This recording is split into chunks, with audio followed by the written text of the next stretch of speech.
রিমান্ডে নির্যাতনের অভিযোগে পিবিআইয়ের প্রধান বনোজ কুমার সহ ৬ জনের বিরুদ্ধে সাবেক পুলিশ সুপার বাবুল আক্তার মামলার আবেদন করেছিলেন গত ৮ সেপ্টেম্বর। আবেদনে বলা হয়, স্ত্রী হত্যা মামলায় ২০২১ সালের ১০ মে থেকে ১৭ মে পর্যন্ত সময়ে পিবিআইয়ের চট্টগ্রাম মেট্রো ও জেলা অফিসে বাবুল আক্তারের উপর নির্যাতন করা হয়।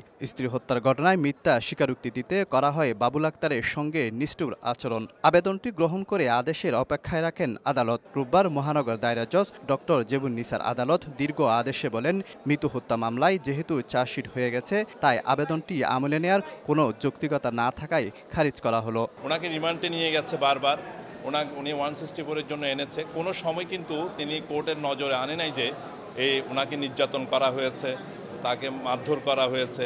মামলায় অন্যরা হলেন পিবিআই চট্টগ্রাম জেলা SP Mohammad Nazmul Hasan, metro SP Naima Sultana, Khulshi থানার ওসি সন্তোষ কুমার চাকমা, সিএমপি-ডিবির বন্দর জোনের সহকারী কমিশনার একেএম মহিউদ্দিন সেলিম ও পিবিআই চট্টগ্রাম জেলার ইন্সপেক্টর কাজী এনায়েত কবির। এদিকে উচ্চ আদালতে যাওয়ার কথা জানান বাবুল আক্তারের আইনজীবী। হেফাজতে নির্যাতন এবং মৃত্যু নিবারণ আইন যেটা, সে আইনের কিছু ইনগ্রেডিয়েন্টস এখানে এনেছিলাম, ৬ ধারা, ৭ ধারা এবং ৫ ধারার কিছু এলিগেশন, সেগুলো তিনি খারিজ করে দিয়েছেন। এখন এগুলোর বিরুদ্ধে আমরা নিশ্চয়ই উচ্চতর আদালতে যাব। ২০১৬ সালের ৫ জুন চট্টগ্রামের দুর্বৃত্তের ছুরিকাঘাতে খুন হন মৃত্যু। হত্যাকাণ্ডে জঙ্গি সংশ্লিষ্টতার অভিযোগ এনে পাঁচলাশ থানায় একটি হত্যা মামলা করেন বাবুল আক্তার নিজেই। কিন্তু সময়ের সাথে সাথে নাটকীয়তায় মামলার গতিপথ বদলে সন্দেহের কেন্দ্রবিন্দুতে চলে আসেন খুদ বাবুল আক্তার নিজেই। শফিকুল আলম, সময় সংবাদ, চট্টগ্রাম।